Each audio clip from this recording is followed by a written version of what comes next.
कोई भी जाएगा मस्जिद के सामने आंदोलन करेगा कि मस्जिद अवैध है, इसको गिरा दिया जाए। नहीं, ऐसे कांग्रेस नहीं। की सरकार है। देखिए साहब, ऐसा नहीं है। आप कांग्रेस के पीछे क्यों पड़े हैं, हमें ये बताओ। आप कांग्रेस के नेता हैं नहीं ना? तो थोड़ी बीजेपी की भी बात कर लो। हिमाचल में कि अगर कोई मंत्री गड़बड़ कर रहा है, अगर मुख्यमंत्री भी गड़बड़ कर रहे हैं, तो उनके खिलाफ भी कार्रवाई होगी और संवैधानिक तरीके से होगी। और बुलडोजर नीति का, बुलडोजर मॉडल का हम हमेशा मुखालफत करते हैं। बुलडोजर चले, लेकिन सुप्रीम कोर्ट और हाई कोर्ट के आदेश के बाद। हिमाचल में जो घटना हुई है, तो वो घटना करवाने वालों के पीछे देखो ना कौन आदमी है। कांग्रेस के मंत्री हैं और कौन नहीं, पीछे आरएसएस के लोग हैं। पीछे आरएसएस के लोग हैं जो जानबूझ के ऐसी घटना करवाना चाह रहे हैं। कांग्रेस ने आरएसएस के मंत्री बना रखे हैं। ना, उनको बरगलाया जा रहा है। अभी बीच में हरियाणा, हिमाचल में तोड़फोड़ करने की कोशिश हुई थी। 6 विधायकों को इस्तीफे लिए गए थे और वहाँ पे सरकार को अल्पमत में लाने की कोशिश की गई। फिर उसके बाद आपने देख लिया क्या हुआ साहब। वो 6 के 6 जो सीटें खाली हुई थी, जिस पे दोबारा चुनाव हुए, तो हम उसमें फिर जीते और फिर हमने बहुमत की सरकार बनाई। तो ये लोग अब कांग्रेस में टिक नहीं पाएंगे। अब ये वो वाली कांग्रेस नहीं रही है साहब। अब ये कांग्रेस राहुल गांधी जी के सामाजिक न्याय की बात कर रही है। और मैं आपकी बात पे और बता दूं कि ऐसे जो भी लोग हैं जो इस तरह की हरकत कर रहे हैं, तो इनकी ये साजिश कामयाब नहीं होने देंगे। बुलडोजर से मिलेगा सामाजिक नहीं, बुलडोजर से कतई नहीं मिलेगा। इनके खिलाफ कानूनी कार्रवाई होगी। तेलंगाना में क्यों चलाया? अवैध थे क्या वो भी? नहीं, देखिए ऐसा है, जब तक कानून नहीं कहेगा कहीं बुलडोजर नहीं चलेगा। और अगर किसी ने चलाया है, किसी अधिकारी ने चलाया या किसी मंत्री के इशारे पे चला है, तो उस पे कानूनी कार्रवाई होगी। ये बात आप बिल्कुल गांठ बांध लो साहब। और दूसरी बात मैं आपको बताऊं, जो आपको शिकायत थी, हमने पिछली बार आपसे कहा था कि अब कांग्रेस में बदलाव हो रहा है। देखो साहब, 65% जो है दलित, ओबीसी और आपके आदिवासी, इनको राष्ट्रीय सचिव में मौका दिया गया। और इसमें से लगभग 60% लोग ऐसे हैं जिनकी उम्र 50 साल से कम है। नए लोगों को मौका दिया गया है। तो अब आपकी जो नाराजगी थी, आप जो कह रहे थे कि कांग्रेस में एक जाति विशेष के लोग भरे पड़े हैं, तो अब देखो साहब, अब पूरा राहुल गांधी ने सामाजिक न्याय, चूंकि देखिए जब तक पार्टी के अंदर वो चीज़ नहीं होगी, तब तक हम बाहर लोगों को कैसे संदेश देंगे।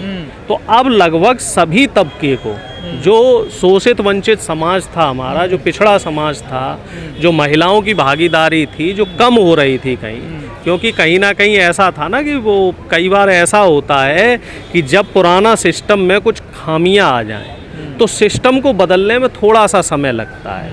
अब यहाँ देखिए साहब, तानाशाही तो है नहीं, यहाँ पूरा लोकतंत्र है।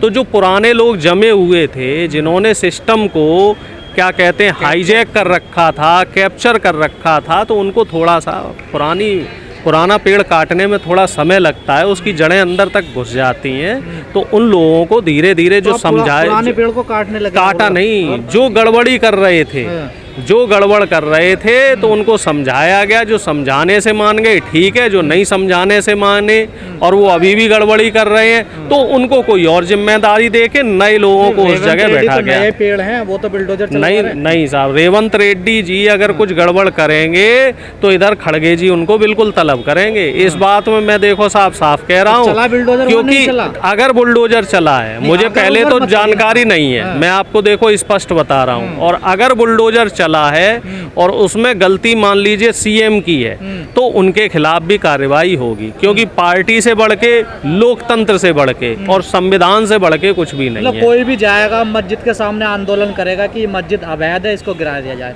नहीं, ऐसे कांग्रेस की सरकार है। देखिए साहब, ऐसा नहीं है। आप कांग्रेस के पीछे क्यों पड़े हैं, हमें ये बताओ। आप कांग्रेस के नेता हैं नहीं तो थोड़ी बीजेपी की भी बात कर लो कि बीजेपी ने अभी क्या किया, बात कर लो ना। यूपी बीजेपी में भी बात कर लो कि एम्बुलेंस के अंदर एक दलित महिला के पति को एम्बुलेंस से बाहर फेंक दिया और उस महिला का बलात्कार किया गया। उस पे तो आप बात नहीं करते। जहां बीजेपी शासित राज्य में गड़बड़ी हो रही है, बीजेपी शासित राज्य में ही जाति विशेष के लोगों ने मिलके लूटमाट की, 2 करोड़ 2.5 करोड़ की लूटपाट की, सुल्तानपुर की घटना है साहब।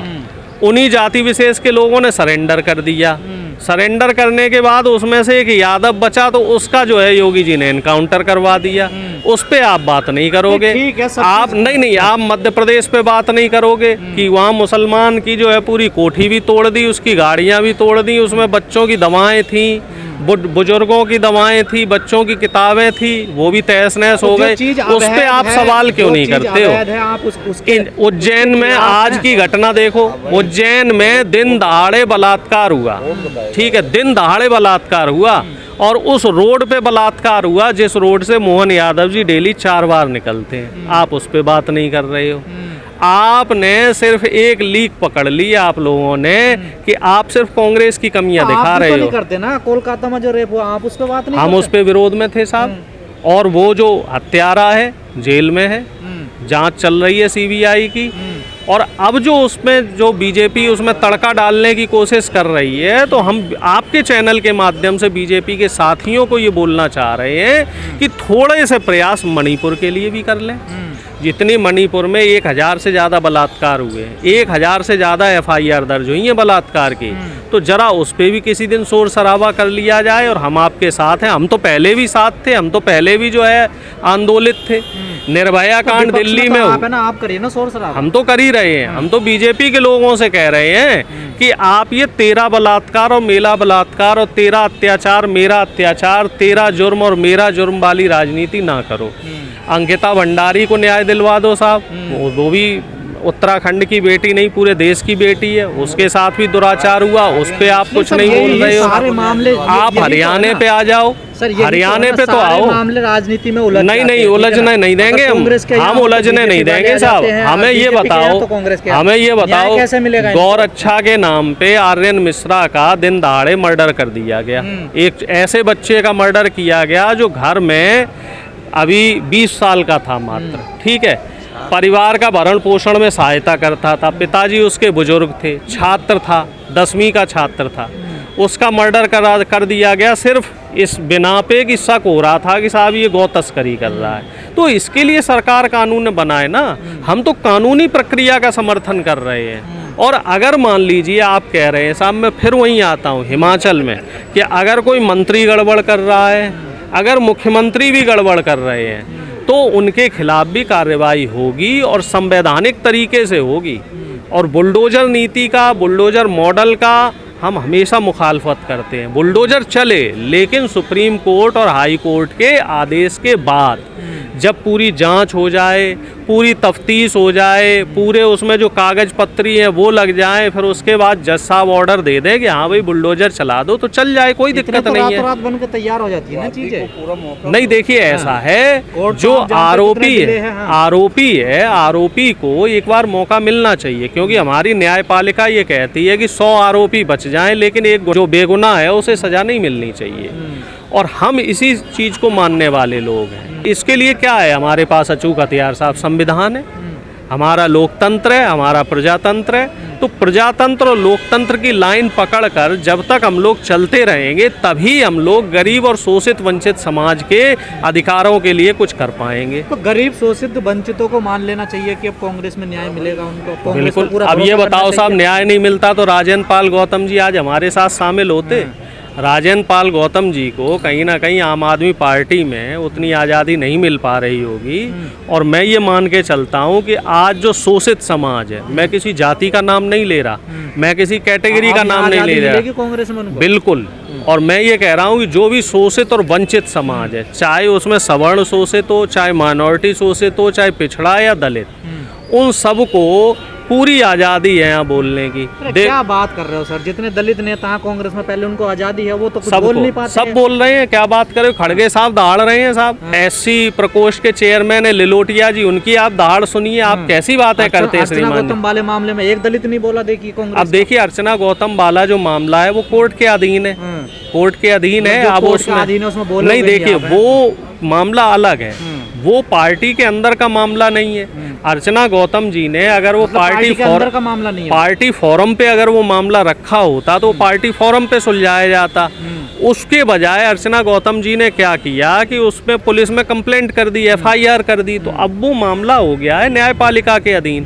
तो उसमें जो निर्णय होगा वो होगा फाइनली। उसमें कांग्रेस के दलित नेता कुछ नहीं बोलेंगे ना? नहीं, दलित नेता बोलेंगे, क्यों नहीं बोलेंगे। और जो दलितों के साथ जहाँ देखिए, हर चीज़ का, हर पार्टी का अपना एक तरीका होता है। देखिए, आप अनुशासन में रह के काम करेंगे तो आपको जो है पार्टी पूरी आज़ादी देगी, और अगर आप अनुशासनहीनता करेंगे तो अनुशासनहीनता करने वालों को पार्टी किनारा कर लेती है। कुमारी शैलजा ने कह दिया कि मैं मुख्यमंत्री बनूंगी। आप बताओ, उन्हें हटा दिया क्या?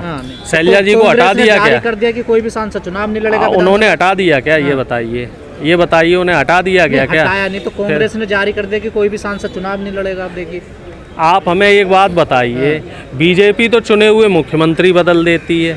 शिवराज चौहान के नाम पे चुनाव लड़ा गया मध्य प्रदेश में, शिवराज चौहान को दूध में से मक्खी की तरह फेंक दिया गया, उस पे तो कभी सवाल नहीं होता मीडिया का। तो सांसदों को विधायकी का चुनाव लड़ाया, आपने देखा नहीं? एक बात हमें आप बताओ ना, मंत्री चुनाव लड़े देखिए। नहीं, वो बात आपकी बिल्कुल सही है। मैं आपसे जो जायज़ सवाल कर रहा हूँ, जो मुख्यमंत्री वाली बात कही कि बीजेपी ने शिवराज चौहान के नाम पे चुनाव लड़ा और जब चुनाव जीत गए तो मोहन यादव को बना दिया मुख्यमंत्री। सवाल मेरा ये है, तो मैं भी उसी सवाल का जवाब दे रहा हूँ। अब देखिए, हमारे पास 99 सांसद हैं, ठीक है। तो इस समय जो पार्टी आला कमान है उसने ये तय किया कि हमें संसद में ज़्यादा ज़रूरत है सांसदों की। मान लीजिए वो अगर वहाँ से विधायकी जीत के आ गए तो वो वहाँ मान लो अगर नंबर कम हो गए तो हम उतना मुखर होके नहीं बोल पाएंगे, क्योंकि वहाँ मामला जो है मुख्यमंत्री नहीं बना। अरे सुनिए, मुख्यमंत्री तो जब बनाना होगा तो बना दिया जाएगा। जिसको मुख्य पार्टी डिसाइड करेगी मुख्यमंत्री बनाना तो उसको बना देगी। आप बताइए, कर्नाटक में लोग खूब कहते रहे DK शिव कुमार जी मुख्यमंत्री बनेंगे, लेकिन फिर भी जो पार्टी शीर्ष नेतृत्व है उन्होंने एक पिछड़े को मुख्यमंत्री बनाया। सिद्धारमैया जी मुख्यमंत्री बने कि नहीं बने वहाँ पे? अब आप आ जाइए हिमाचल में लोग कह रहे थे कि प्रतिभा सिंह जी को मुख्यमंत्री बनाएंगे क्योंकि वो राजा वीरभद्र सिंह की पत्नी थी, या फिर विक्रमादित्य को बनाएंगे, वो कुंवर हैं। लेकिन पार्टी ने एक आम कार्यकर्ता को, सुक्खू जी को बनाया, जो जमीन लेवल से जिन्होंने काम किया, जो बस सरकारी बसों में आके जिन्होंने छात्र लेवल से राजनीति करी। की बात कर रहा हूं गुरुजी, तो मैं आपको सारे एग्जाम्पल बता रहा हूं, और आप ये मत मान के चलो कि CM की रेस में कौन है कौन नहीं है। ये तो पार्टी का आला कमान तय करेगा कि कौन CM बनेगा कौन नहीं बनेगा। मुख्य बात ये है, जनता करेगी और तय यहाँ से होगा। नहीं तो जनता भी तय करेगी ना। जब जनता मैंडेट देगी क्लियर, तभी तो CM बनेगा। अब मान लीजिए नंबर उतने नहीं आए तो कैसे CM निकल पाएगी? देखिए, ऐसा नहीं है। पार्टी के लिए सबसे बड़ा लोकतंत्र है, पार्टी के लिए सबसे बड़ा है जन सरोकार, किसी व्यक्ति विशेष के लिए। और ऐसे बहुत से उदाहरण रहे। ममता बनर्जी जी, आप मेरी बात तो पूरी होने दो सर। आपकी समस्या ये है कि आप बात पूरी नहीं होने देते श्रीमान जी।